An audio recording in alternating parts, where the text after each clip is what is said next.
So guys, today back in a video on the channel. Today we're here for the big one, Newcastle United versus Sheffield United. Tomorrow is a massive game and I honestly can't wait to be back in St James's Park.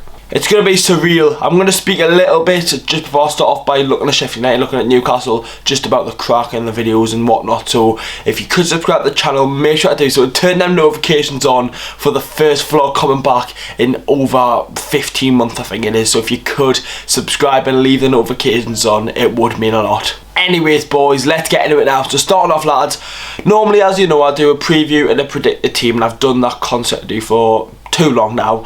I've done it for pretty much every game this season, but this is going to be a one big preview. One, because it's a special game for the sake of the fans going back. Two, it was my birthday yesterday and I didn't fancy recording a video on my birthday, to be honest with you lads. So yesterday I had a really good day. 19 years old, going to the match tomorrow, it's going to be absolutely brilliant. But I did have a really good birthday, so if anyone's going to ask in the comments, I had a great birthday, so thanks for all the comments and the birthday messages on the Snap, on the Insta, Twitter and whatnot, so I really do appreciate it. But it's a massive game. I can't wait to be back in St James's Park. It's going to be surreal. Tomorrow's vlog is going to be amazing. It's going to be so good. It's going to be so good to be back into the stadium, back into the rhythm and back what we all know and love today. It's going to be absolutely class. Right then lads, let's get into the preview now. So starting off with Sheffield United, as we all know they are relegated to the Championship next season. They've been relegated from the Premier League, and considering where they were last season, I think they finished 9th, and for them now to be bottom of the league, it is sad to see from a team doing so well to go right down to the bottom. But second season syndrome, they didn't sign the right players, but one thing you want to give them is that they've beat us this season, and fair play to them. They beat us, deserved to win. It was their first win of the season. Season started in September and they got their first win in January against us, and thankfully it's not the only game that they've won this season. In their last 4 they've won 2. They've beat Brighton 1-0 at Bramall Lane whilst being relegated as well. Got beat to Spurs 4-0, got beat to Palace 2-0, and then beat Everton at Goodison Park. Everton have been class this season. Dominic Calvert-Lewin scoring the goals with James Rodriguez and Allen and all them players. And little Sheffield United have beat them with a 17-year-old scoring. So going into their game, I can't see them making any changes from their team that they played on Sunday or Saturday or whatever the game was. So I think they'll just go into the game with the same team. I think we'll go in with a very similar lineup, but yeah. Does Chris Wilder come back to a Prem team? Obviously, as we know, he's left Sheffield United. I can't remember if he left before they were relegated or after they were relegated, but I think he could come into a Prem team, a team that might be coming up. I don't know. Say if something doesn't work out for Norwich or for Watford, they could bring in a manager like Chris Wilder. He's done it in the Prem before with a limited budget, with limited players, and he got them very high in the league, so you've got to give him credit on that. Hasn't worked this season, and I think Sheffield United as well, I think they really bounce off the fans.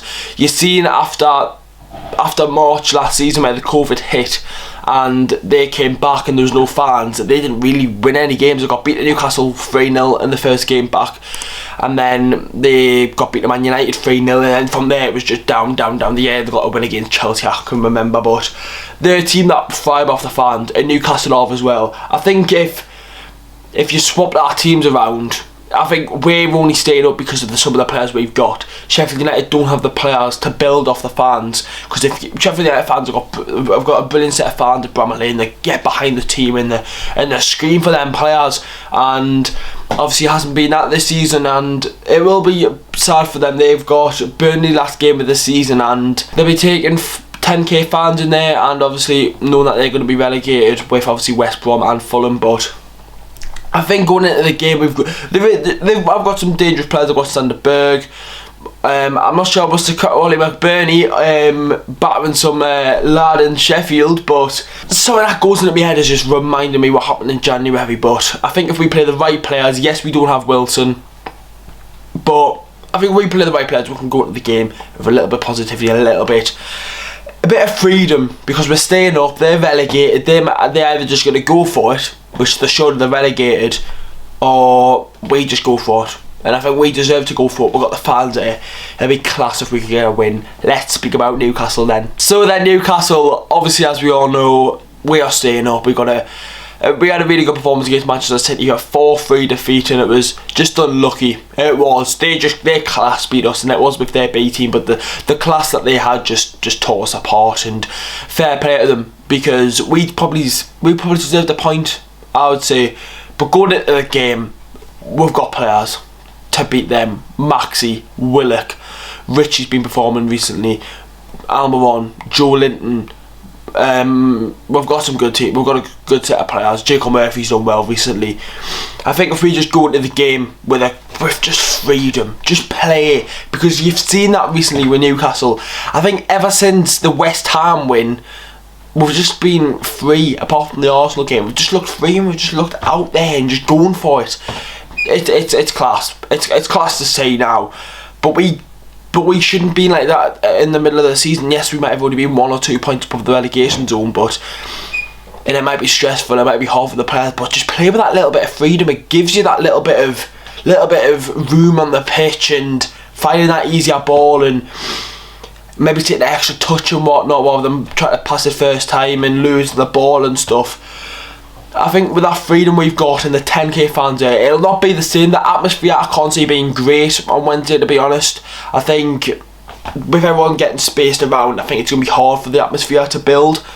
But if it starts getting chants on the go, I'm in the singing corner. I am in the Gallagher East corner. So if you've watched last season's vlogs on the 1920 season, if you watch one of them vlogs, that's where I'm basically sitting for the game, and I simply can't wait. It's going to be surreal going back to the game. The vlog is going to be insane. It really is. It's going to be so good to be back. I'm going to record a lot of like being outside the stadium, missing that feeling, and hopefully next season we can get a season ticket.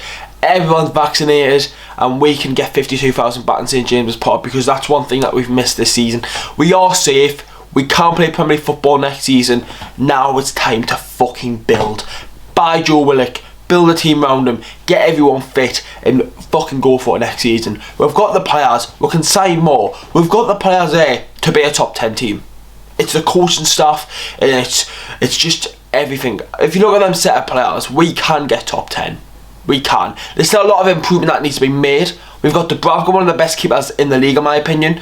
I think Richie's been performing massively recently. I think maybe the right back's needed. I think a new centre back's needed. I think a new centre mid's needed. But I think attacking wise, we've scored a lot of goals this season. We really have. If I have a quick look, right, we've scored some of the most goals I've seen in a long time. 43 goals. Yes, we've conceded 62, which is an issue, but 43 goals, I mean, that's a lot. For us, that's a lot. Normally we're averaging 1 goal a game. We're averaging nearly 2 goals a game. Nearly. So if you look at that, let's just go for it, boys. The fans are back. The vlog tomorrow's going to be insane. It's a big preview today. So if you want to go subscribe to the channel, if you enjoy this video, make sure to leave a like, boys. It's going to be insane tomorrow. Massive build up to the game. It's like Christmas Eve for me, and tomorrow's Christmas Day. Honestly, I can't wait, boys. See you in the vlog tomorrow, boys. It's going to be absolutely insane. Make sure to turn them notifications on for the game tomorrow. How are the lads?